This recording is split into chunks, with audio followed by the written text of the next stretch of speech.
11월 18일 목요일 새벽 예배를 하나님 앞에 올려드리도록 하겠습니다.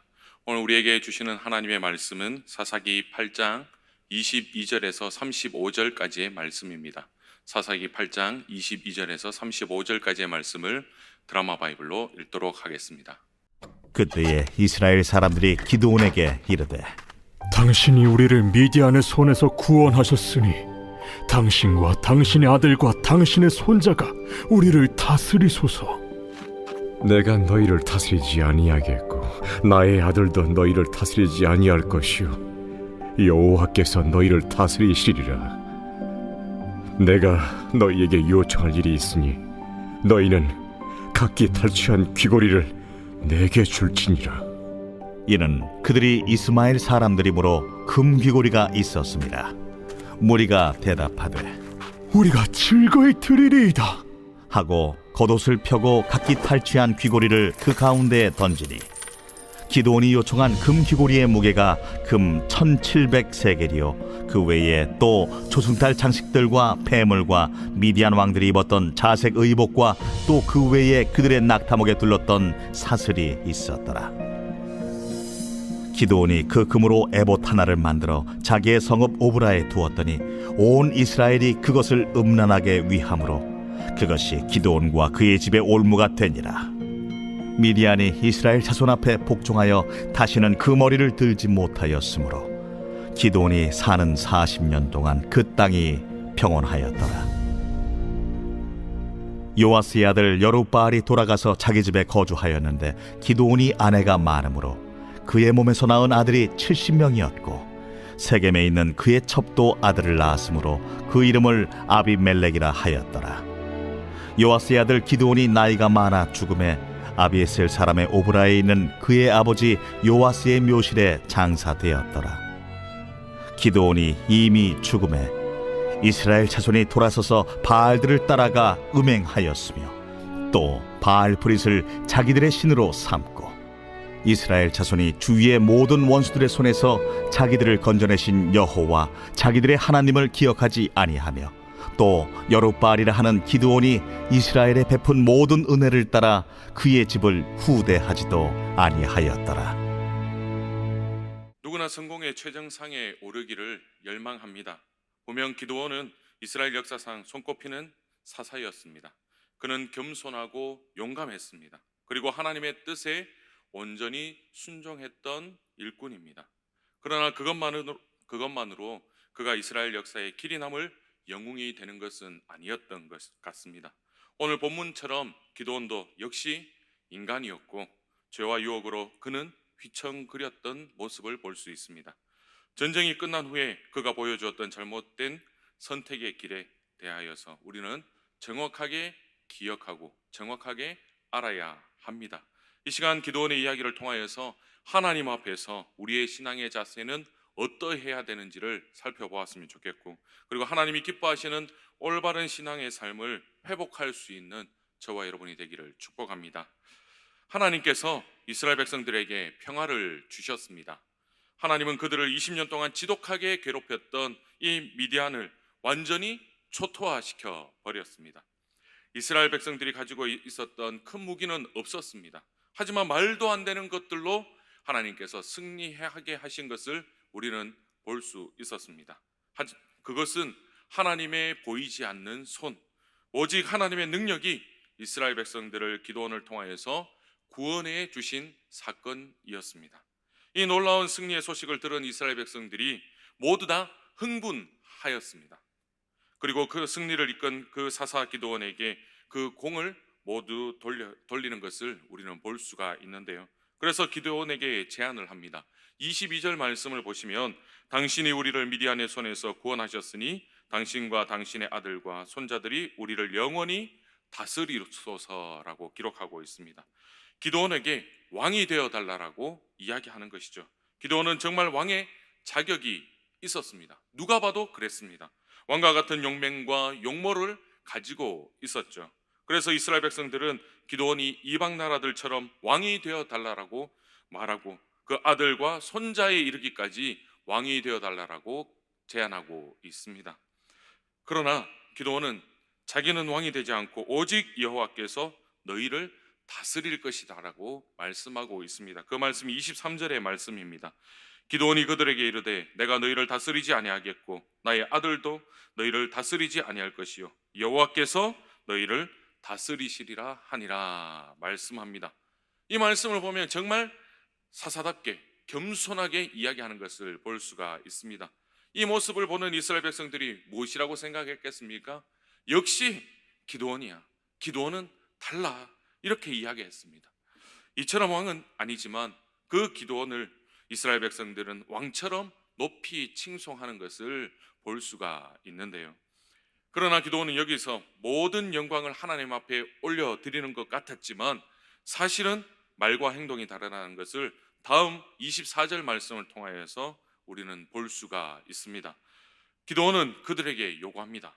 당신들에게 내가 요구할 것이 있다라고 말을 하면서 전쟁할 때 취한 금 귀고리를 달라라고 이야기를 합니다. 그래서 승리를 이끈 기드온에게 이스라엘 백성들은 기쁜 마음으로 그것들을 던지죠. 그 양이 얼마나 되느냐? 그가 요구한 금 귀고리의 무게가 1700세겔이라고 기록되어 있습니다. 요즘으로 따지면 약 무게로 19kg 정도가 되는데요. 제가 돈으로 금 양으로 따져봤습니다. 5,066돈이더라고요. 우리나라 돈으로 환산하면 13억 정도에 되는 돈입니다. 그뿐 아니라 기드온에게 무엇을 더 줍니까? 왕들이 가지고 있는 초승달 장식. 이 초승달은 무엇을 의미합니까? 고대 근동 지방에 달을 신으로 여긴 것을 형상화한 것입니다. 초승달 장식을 만들어서 전쟁 나갈 때 상징적으로 달고 나가면 이 초승달 신이 우리를 지켜줄 것이라고 믿는 것이죠. 그리고 각종 폐물과 미디안 왕들이 입었던 권력의 색깔인 자색 의복도 받았습니다. 그리고 낙타목에 둘렀던 사슬까지도 기드온에게 주었습니다. 이 모습을 가만히 생각해 보십시오. 전쟁 승리 후에 전리품을 취하는 왕의 모습으로 보여지지 않습니까? 기드온이 뭐라고 말합니까? 내가 너희를 다스리지 않겠다, 왕이 되지 않겠다라고 말했지만 실제적으로 어떻습니까? 왕이 전쟁터에서 취할 수 있는 전리품을 취하는 것처럼 기드온도 똑같이 취하고 있다는 것을 우리는 기억해야 하는 것입니다. 또한 그 금중에 얼마를 떼어서 무엇을 만듭니까? 에봇을 만들어요. 에봇이 무엇입니까? 대제사장이 하나님 앞에 나아갈 때에 겉옷 위에 입는 거룩한 옷을 이야기합니다. 이것을 기드온이 금과 각종 보석을 사용하여서 만드는 거죠. 옷이 아니라, 천으로 만든 것이 아니라 금으로 이 에봇을 만들었다는 것입니다. 그리고 그 에봇을 만들어서 자기의 성읍 오브라에 둔다라고 기록하고 있습니다. 자기 집에 두었다라는 말이죠. 아마도 자기 성읍 오브라를 이스라엘 종교 중심지로 만들려고 했던 것 같습니다. 이것을 보신다면 이처럼 기드온은 왕은 아니지만 실제로는 왕의 역할을 하고 있는 것이라고 우리는 판단할 수가 있는 것입니다. 그 금으로 만든 에봇을 온 이스라엘이 숭배의 대상으로 음란하게 섬겼다라고 기록합니다. 결국 그것은 기드온과 그 집의 올무가 되었다라고 기록하고 있는데, 한마디로 우상에 빠지게 되었다라고, 하나님을 잊어버리는 삶을 살게 되었다라고 기록하고 있습니다. 이방 왕들은 전쟁이나 모든 일들을 신의 도움으로 전쟁을 승리한다라고 생각하며 살았습니다. 그래서 전쟁터에 나갈 때 장신구를 달고 갔죠.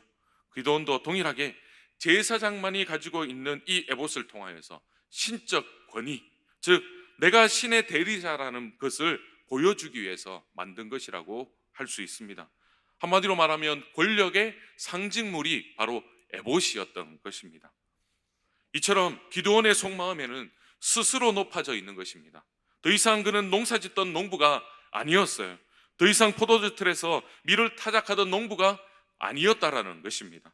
하나님을 두려워하는 그런 농부의 마음이 아니었다라는 것이었습니다.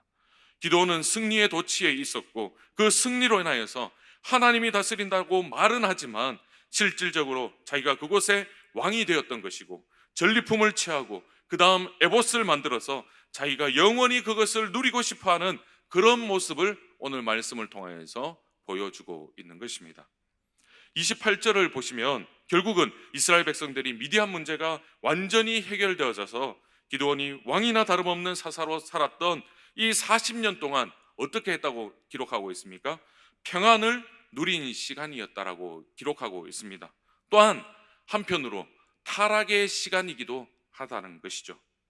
여기서 흥미로운 것은 하나님 앞에 영광을 올렸다라는 말이 전혀 기록되어 있지 않습니다. 또한 하나님의 구원을 기념하는 내용도 전혀 기록되어 있지 않다라는 것입니다.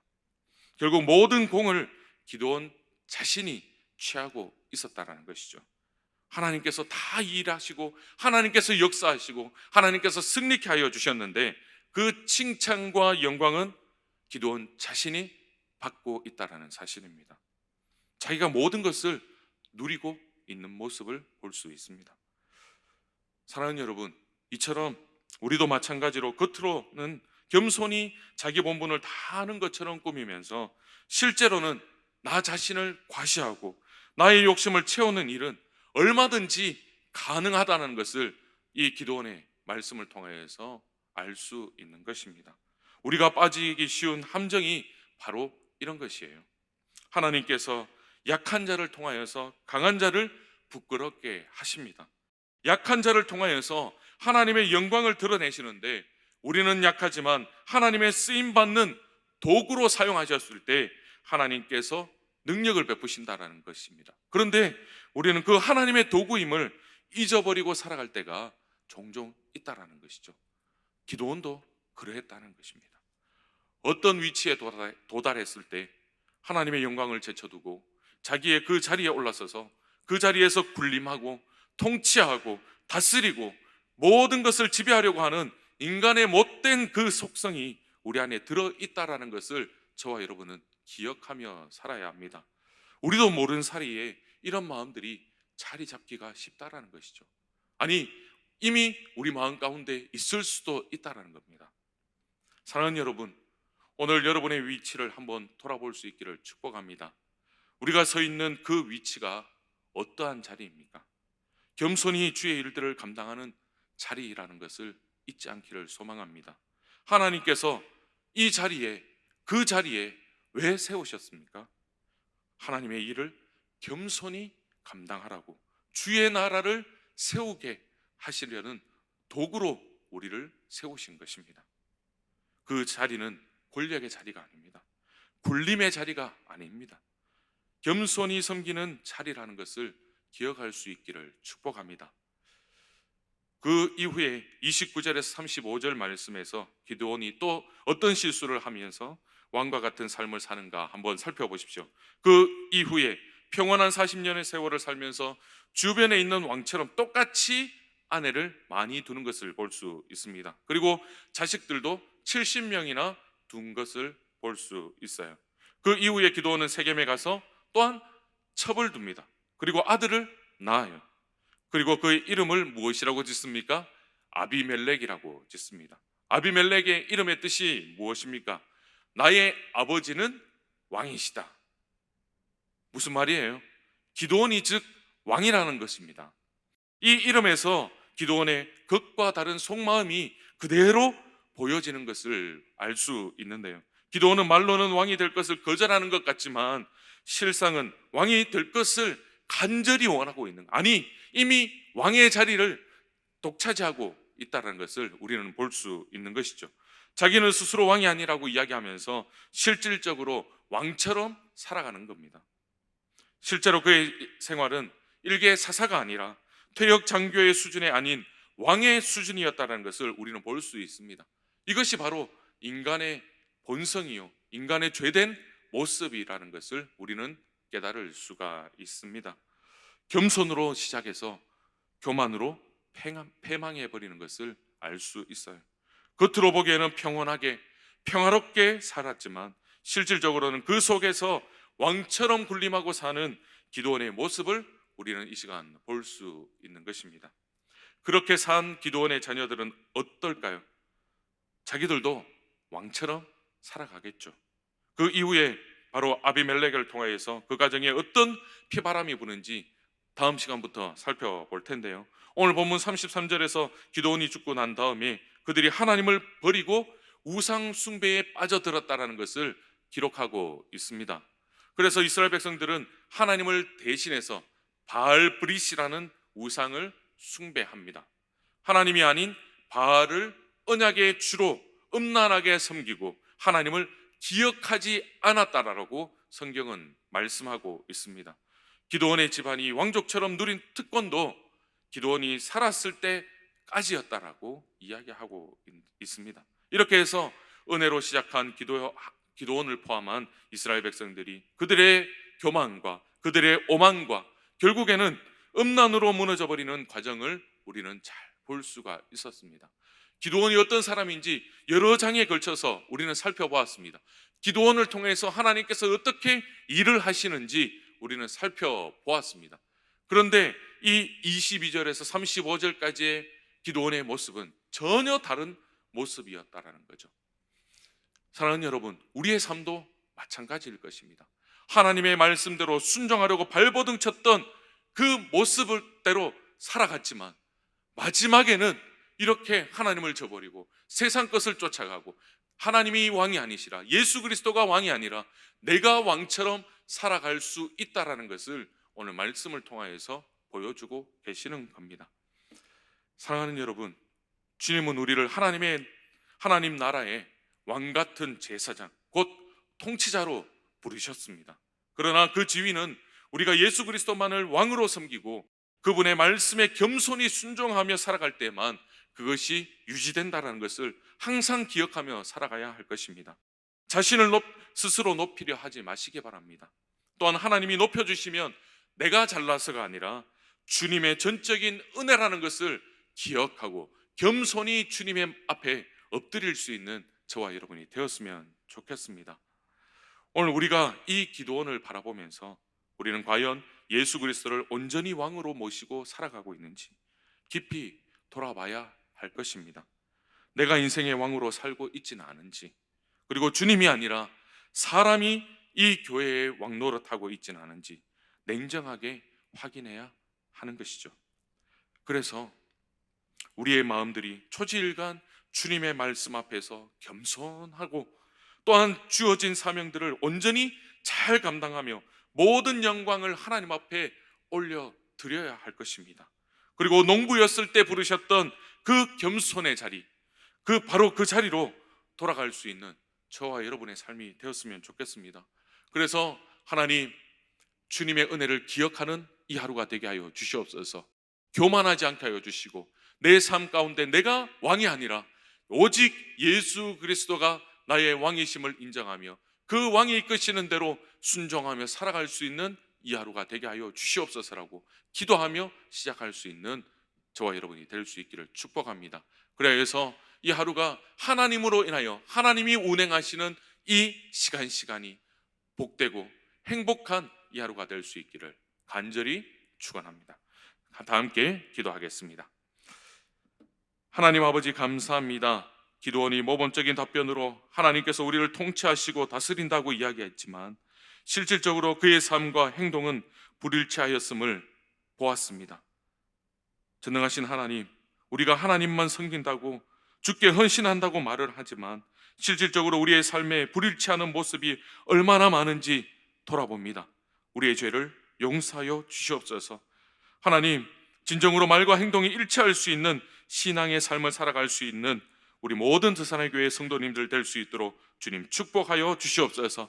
날마다 하나님 앞에 묻게 하여 주시고 하나님의 뜻을 따르고 있는지 아니면 나의 뜻을 따르고 있는지 살펴보며 하나님의 뜻 가운데 순종할 수 있는 우리 모든 드사나이 교회 성도님들 될 수 있도록 이 하루를 축복하여 주시옵소서. 모든 것 주님 앞에 맡겨드리며 살아계신 예수님의 이름으로 간절히 기도드립니다. 아멘.